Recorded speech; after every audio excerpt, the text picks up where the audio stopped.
Imagine an ambitious king who changed the course of history, a man who reshaped a nation for love, for power, and for legacy. If there's one monarch who symbolizes drama, intrigue, and transformation on the British throne, it's Henry VIII. Henry was never supposed to be king. He was the second son of Henry VII, destined for a quieter life while his older brother Arthur inherited the crown. But fate had other plans. At just 15 years old, Arthur died unexpectedly, thrusting young Henry into the role of heir apparent. When Henry ascended the throne in 1509, England saw the emergence of a king unlike any of his predecessors. Handsome, athletic, and charismatic, the 18-year-old Henry represented hope for a nation shaped by the instability of previous years. For early Tudor England, this was a new dawn, a vibrant monarch who promised progress and prosperity. And at first, Henry delivered. His reign began with the celebration of his marriage to Catherine of Aragon, his brother's former wife. This union symbolized alliance and continuity. But as time wore on, Henry's desires began to clash with the political and religious structures holding England together. His obsession with producing a male heir would come to define his rule and ignite one of the most revolutionary moments in British history. Catherine gave Henry one surviving child, a daughter, Mary. However, her failure to produce a son, a successor to secure the Tudor dynasty, became a source of immense frustration for Henry. By the mid-1520s, Henry's passion for power intersected with his romantic desires. He had become infatuated with Anne Boleyn, a fiery and ambitious lady-in-waiting who refused to be relegated to the status of mistress.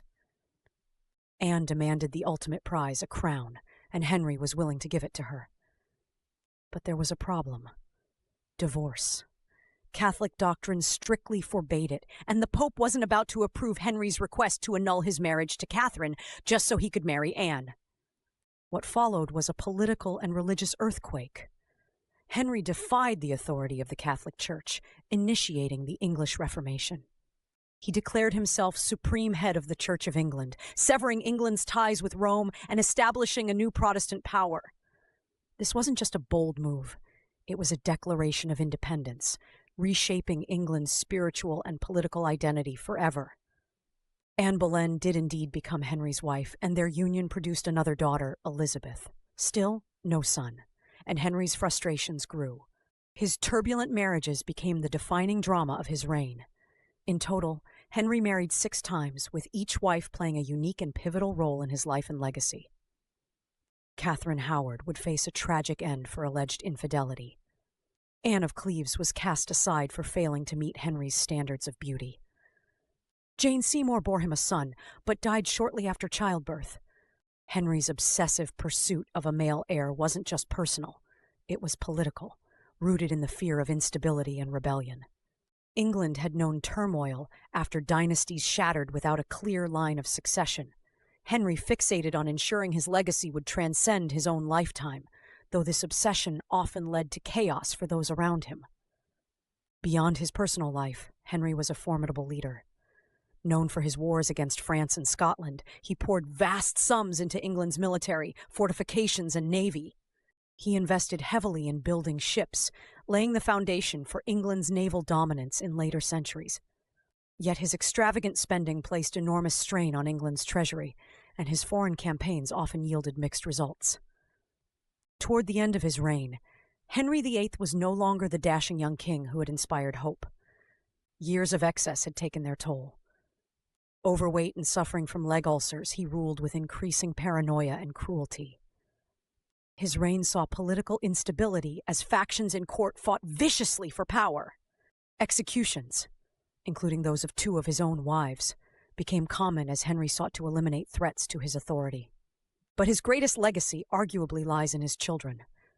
Despite failing to produce multiple sons, the children he did leave behind would go on to shape England in ways Henry himself could have scarcely imagined. Edward VI, his long-awaited male heir, would rule briefly but cement Protestant reforms. Mary I, his eldest daughter, would attempt to restore Catholicism, earning her the divisive nickname, Bloody Mary. And then there was Elizabeth I, the child of Anne Boleyn, who would usher in a golden age for England, solidifying the nation's status as a global power.